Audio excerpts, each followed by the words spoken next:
going to talk about state testing today, but don't run away. I'm going to tell you how you can raise their writing scores, and it's almost fun, dare I say. So stick around. We're going to talk about it.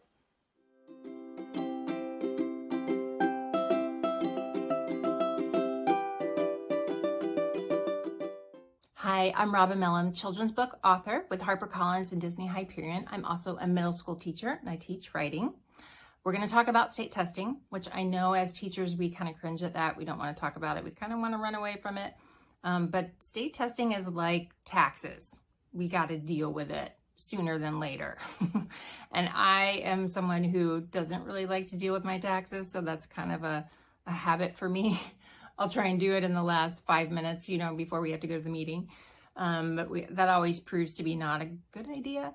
And so it turns out with writing scores on state tests, it's the same thing. We have to start at the very beginning of the year and start layering all of this on, because it's like this big mechanism where when it finally all comes together, it comes together beautifully. But we need to kind of trust the process and add these things in where it is developmentally appropriate. We don't want to throw too much at them. So that's why I start my program like really engaging the kids and getting them excited about the writing process. I use so much of like brain psychology and ed psychology and all that for getting them motivated to do the work. And it's student-led. They're setting goals. They're doing the timers. They're working in trios, diamond mining, all of this stuff to where they love the process. So then we're able to layer in more from there in order to get more sophisticated writing. Now, the things I'm going to show you today, they kind of came together because of two things that happened. A while ago, I was asked by the local school district to be like a celebrity judge, because I'm a children's book author, to judge their district writing contest. And it took all day. There was a whole panel of us reading all of these student essays. And what I found was the ones that won, they weren't technically better in the middle and the guts of it. It's not like, oh, you really cited that perfectly with a comma there and a quotation mark. Those weren't the winners. They were the ones that started off with an amazing hook and they were writing with confidence. And when they got to the end, they were able to stick the landing, which we'll talk about in another video coming up as to how to wrap up your writing so that you stick the landing. It's super important. So then fast forward a little bit, when I was teaching 6th grade at Title I school, and we were trying to raise their writing test scores. And we came up with the system where we decided that all the kids who were like approaching grade level and above would come to me for writing instruction. And then the other teachers had very, very small groups of kids who were like needed the basics of sentence structure, just writing a sentence, all that. Well, I had this huge class, like 45 or 50 kids. It was super chaotic, but I took them from where they are and moved them up a level. And one of the main ways I did that was, how do we take the concept of a hook that we do in all this fun writing, how can we apply it to some of our academic writing? And then at the end of the year, we found out that 6th grade class, it was the first time that their test scores had ever gone up. So what I want to share with you today is the 3 things that you can do in order to raise their test scores. It worked for me, and it's actually kind of fun. It's pretty painless. So I'm going to take you to my screen and show you how I do it.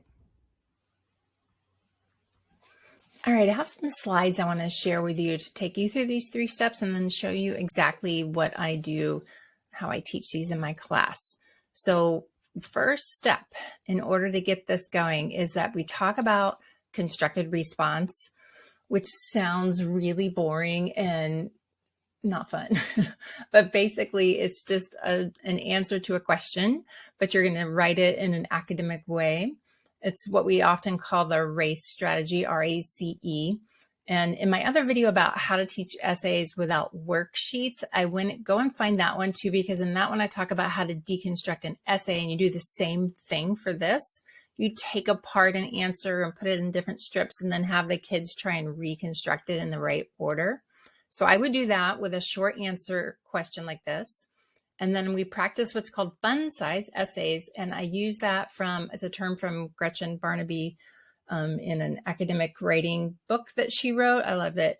And in that, I just talk about how once they can learn the fun size essay component of it, then they can really expand into those longer essays really easily. But we have to do this right now at the beginning of the year and do it over and over until they're totally used to it and they're comfortable with it and it's not a problem. So when we do it, it's only 3 sentences long.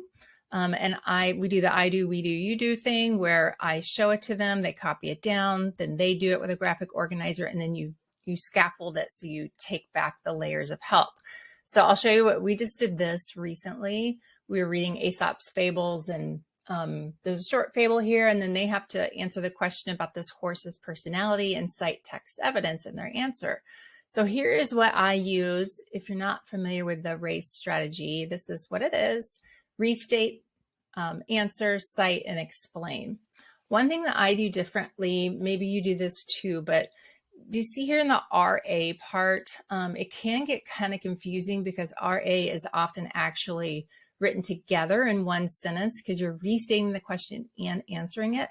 So I merged those 2 cells over here so that they just have one sentence to write for the R and the A, and then they cite their evidence and explain. So the first time we did it, here we go. I did it, showed them how to do this.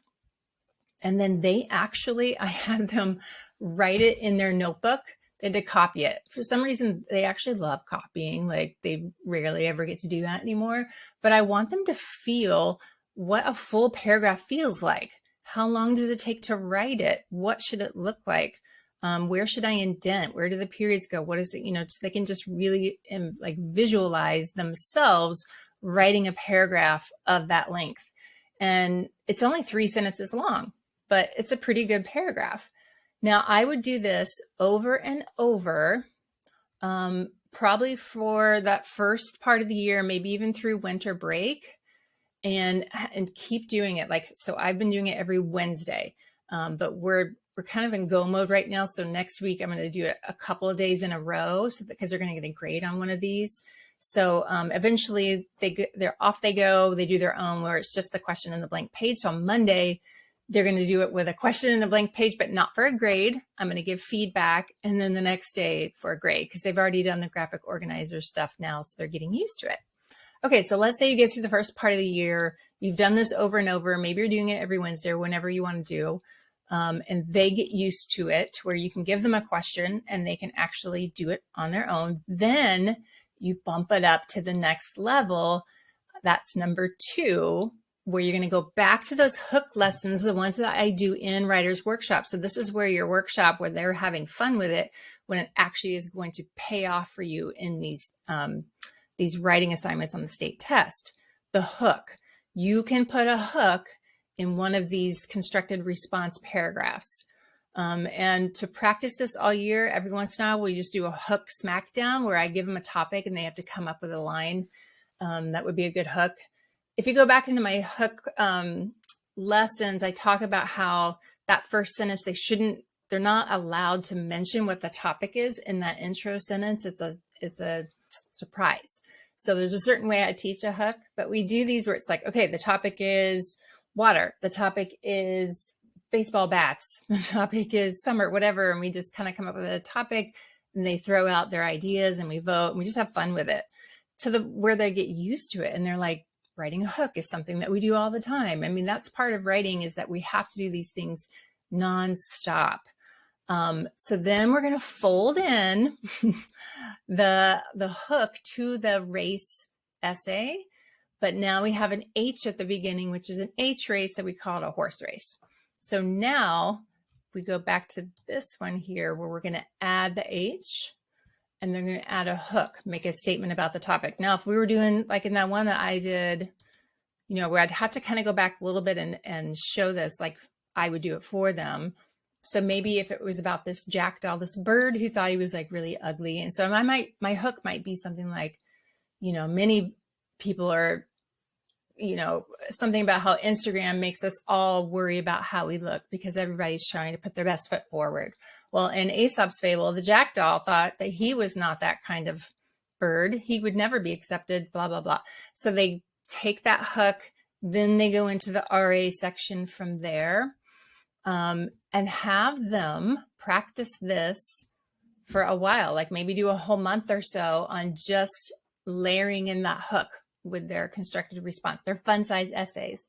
And then the final thing you're going to do, number 3, is go back to those sentence complexity lessons. And now add that one last thing.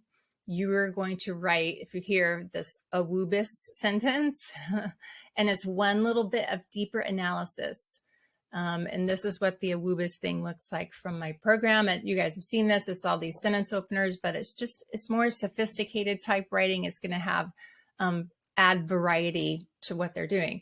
So they have to choose one of these and then write a sentence that's sort of like an analysis of it. After either the quote or maybe it's in their last sentence, whatever they want to do. And at this point, now you have a 5-sentence, very sophisticated paragraph that is written by an 11-year-old. I mean, it's amazing. So the point is that you do need to start at the beginning of the year so that they are super used to doing these constructed responses, these fun size essays, and then layer in the hook, layer in sentence complexity. And then from there, you can explain how your full essay is going to combine all of that, plus a couple more paragraphs that cite more evidence. So now they can kind of see how it all connects and that they have the ability and the confidence to do it all on their own. So that is what I do throughout the year to get them ready for state testing. I'm going to be doing it on Monday. So if you guys would leave me a comment, let me know if you have any questions about this process. I do have a freebie for you below as well. The 6 skills that I teach. If you haven't grabbed that wheel, that's below. You can click on that link and get the 6 skills wheel. It'll just help remind you of like, where am I in my teaching? And you just repeat it over and over again throughout the year. I think my next video will probably be about grammar, I'm thinking.